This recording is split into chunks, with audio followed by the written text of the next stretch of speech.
it diminishes the IQ test. And that same person, they say it can't be changed. Well, guess what? It can.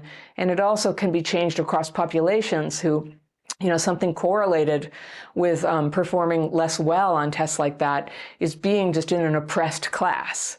And you'll see that in different countries, different type of person is the oppressed class. It's not the same in every country. And then you're like, oh, I see. And then when that oppression ends, they average out with everybody else. So that's what we know about it. There is a lot that's flexible about IQ, and people can argue with me, and that's fine. But you can write very well, and that's certainly a value to me. If you learn one thing in school, in my opinion, it's to write, to be able to express yourself in writing. I feel like it's terrible not to be able to do that. That's my opinion. Other people would say it's math, or that's not really my thing. So of course I think, oh no, you could do without that. Yeah, you were blamed for things, and then people started misunderstanding you. And part of the abuse of you was this like mental health system abuse. And whether it was the system or it was your dad telling you that the system believed this about you or was going to lock you up, this idea that you're going to get locked up has been there all along.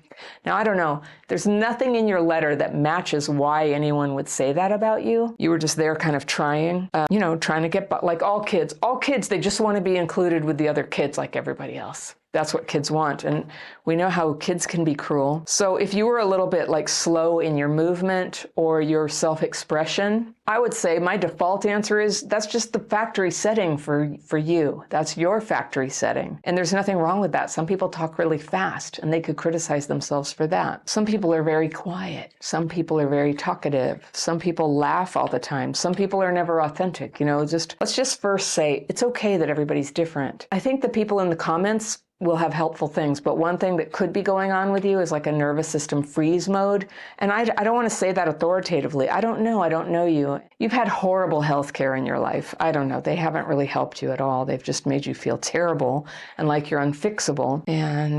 And yet you've contributed. Going to university, high school, and then becoming a monk is so interesting to me. And I don't think you're the only person who ever chose at least quasi-monastic life or monastic life because they were a bit of an isolator. People who naturally want to isolate, maybe it's a wound, maybe it's their natural setting, they're introverted. People who do that also have callings. And I know you know this, right? But they also have gifts and a calling. And some people, they're really called to have a lot more solitude. And solitude is when it's productive. I hear that you're sad that you haven't kissed a girl. So that's something you feel incomplete about. And maybe you're resigned to this life. And I'm not even going to wade in there. That's like something for you to discern and figure out. I assume you have a vow of chastity from being a brother, but I don't know. I don't know what your order is about. But this prayer and reflection and study and reparation, you know what it sounds like to me? A wonderful opportunity to heal the wounds of trauma. That's what it sounds like. The gardening, the landscaping, the sheer rhythmic relentlessness of this life is great for me. It does. It sounds totally healing for a person with trauma. I'm happy for you. I think you've chosen something quite lovely and full of potential for yourself. So yes, you're reflecting now. Is this the right thing? And why are you slow? So I don't know. And I suppose one route you could go is to go, have brain scans and talk to a neurologist and a geneticist and a cognitive scientist. But I don't know.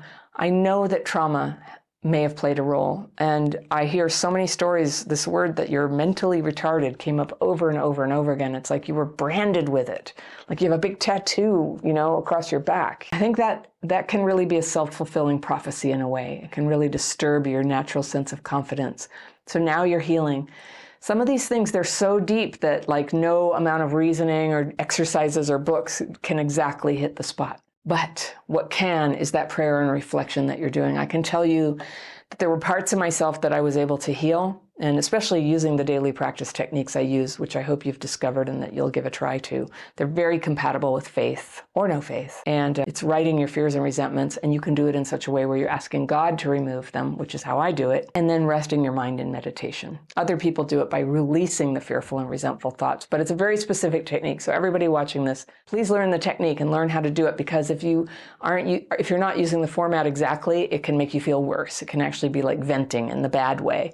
This is a specific technique that helps you Get it out, get it on paper, create space in here for a new consciousness, a new awareness of what's going on, and a new acceptance of who you are with all your quirks and strengths and things that you want to work on in yourself and things that maybe other people have judged and you accept about yourself. 61 is a good age to start shifting towards self-acceptance.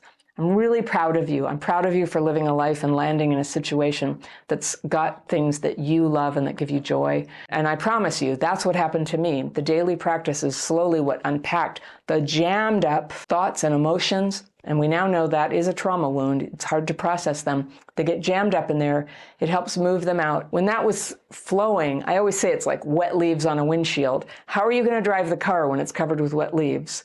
So the fears and resentments that you're getting onto paper, it's like these wet leaves. You're just like, get out of here. And all of a sudden you're like, okay, I can see where I'm going. And then you can go forward in the car. So I really wish you the very best, Carl. I hope you'll write again and tell us how you're doing. If you want to learn my healing method, I've got it all laid out in a step-by-step process in my book, Re-Regulated.